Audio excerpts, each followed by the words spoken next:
suggests otherwise.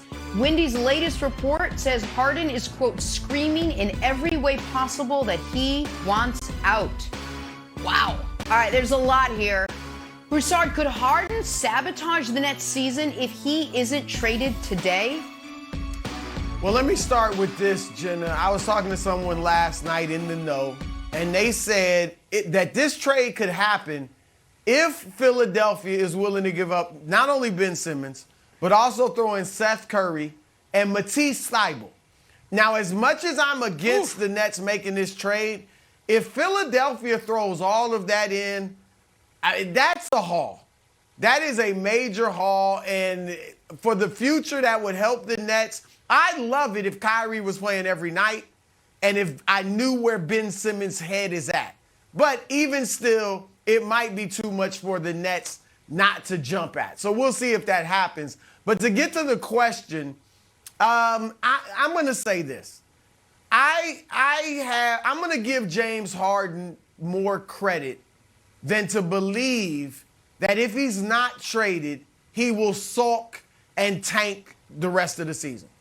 I mean, James Harden just cannot be that much of a dog that if he's not traded, when he has a chance to win a championship, when he's playing with one of the best players in the world in Kevin Durant and another great player in Kyrie Irving, half the time at least, and that he will sleepwalk through the next 3 to 4 months with a possibility of finally getting his first ring.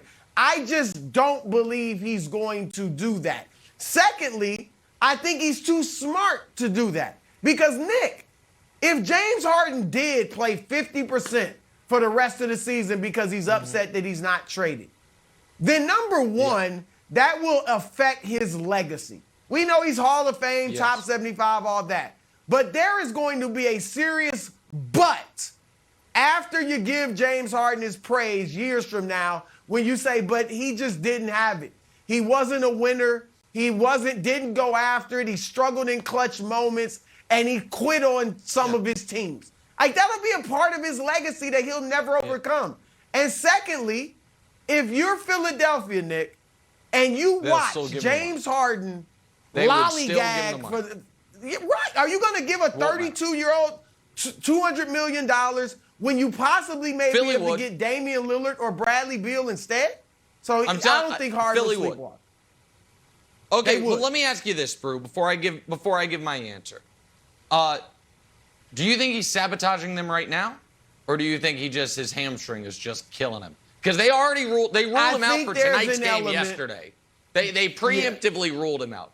You think there's an element of what? There's an element of that, yes. And he wants to get out of there. So I think whether the hammy's bothering him or not, I do think there's an element of that, yes.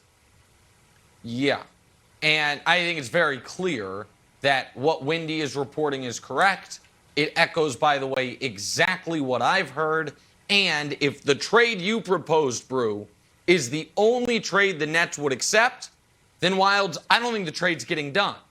Because as I talked about earlier this week, if the Sixers are willing to wait to the summer, they can get James Harden and only lose Ben Simmons and get some draft picks back for him, and Tobias Harris into the waive and stretch provision.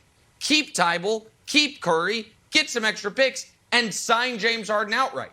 So the question for Philly has become, what is this extra playoff run with a seemingly healthy Embiid playing the best basketball of his life worth as far as what we're going to have to give up versus what we would have to give up to get James Harden this summer? Is it worth Thybulle and Curry? I don't think so. Is it worth one of them? Probably. We'll see if it gets done. But we have been talking about this from Philly's perspective a lot. I truly believe that given James Harden's disposition, which even Wilds, if it changes, I don't think it's going to go 180 to back to where it was when he first got there. Oh, scary hours. I'll do whatever the team wants. I don't think we're ever getting there again with this team. Pardon me. But given his disposition, his tender, if you will, hamstring, and his drop-off in play this season, which coincided with the officiating changes, which, by the way, is even going to be exacerbated in the playoffs when he already historically has struggled in the playoffs. I think Brooklyn will be better with this trade. I was talking about them getting Ben Simmons before the year for Kyrie Irving because I think Ben Simmons is a perfect fit for them. I think if you can get Ben and Seth Curry steps into the role vacated by Joe Harris. You finally have defense. When Kyrie's there, you have two great scorers. When he's not there, for scoring, you're just going to have to rely on the guy that folks tell me is the greatest scorer in league history, Kevin Durant. And you're not going to have to score 130 a night. You're going to have a better defense. I think it would be incredibly short-sighted for Brooklyn to not do this because I think they might actually be better, and they certainly would be better next year with Ben Simmons there than with Harden leaving and then potentially getting nothing. Sure. So we know that Daryl loves Harden, right? And if you're Daryl, Nick, I'll throw it to you. And suppose I'm Josh Harris. Like, good news. We're gonna solve this Ben thing. I know it's been a weight on the franchise. We're gonna bring in James. I work with James in Houston, and I'm Josh Harris. So like, all right, just for the record, let me get this straight. He quit on the Rockets. He quit on the Nets. He didn't want to play with John Wall. Now he doesn't want to play with Kyrie and doesn't want to play with Kevin Durant.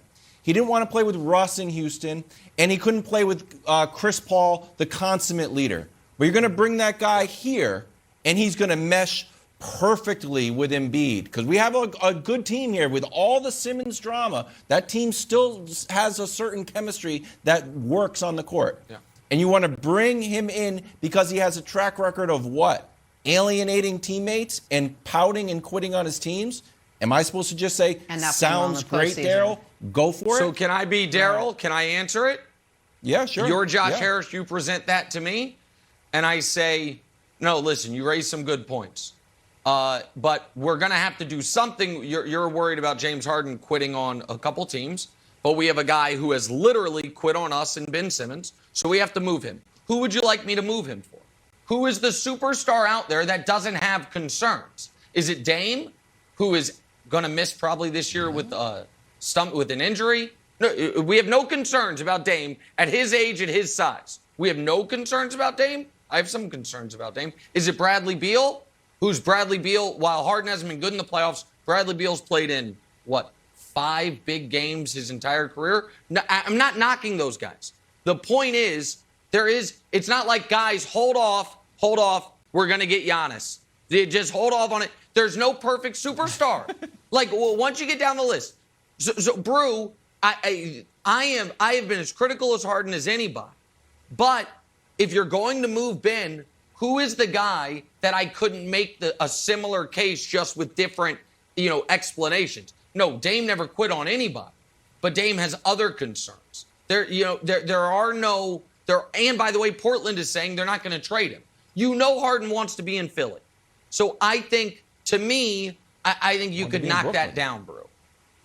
Look, you're right in that there are question marks about Dame and Beal. I don't think Dame wants to play in Philly. That's question mark number one.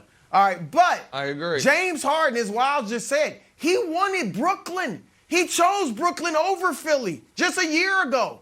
And now he's quitting. Yep. Kevin Durant, one of his good friends, he's quitting on them. If I'm Daryl Morey, there's a large part of me, Nick, that wants to see how James Harden handles the rest of this season. Let me sit back and watch. Do I want to invest $200 million in this guy? Daryl, as good as he's been, he can be starstruck.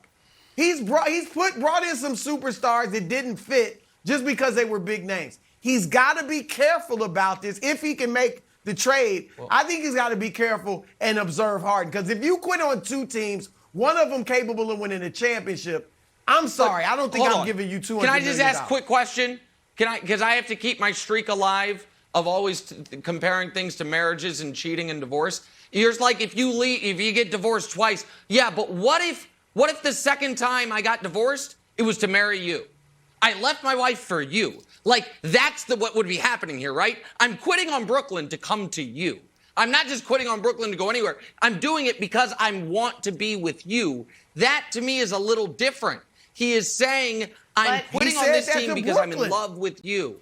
But What he is said it? the same If thing you to cheated Brooklyn. with me, you'll cheat on me, right? If you cheated with me, you'll Yeah. cheat on me. So Right. I Yeah, worry. well, that's so I what some think there say, is a Jenna. point That on is both of true. them. Yeah, I don't know that is anything what some about say. what we're talking about. By the way, Nick mentioned it. Nets have already announced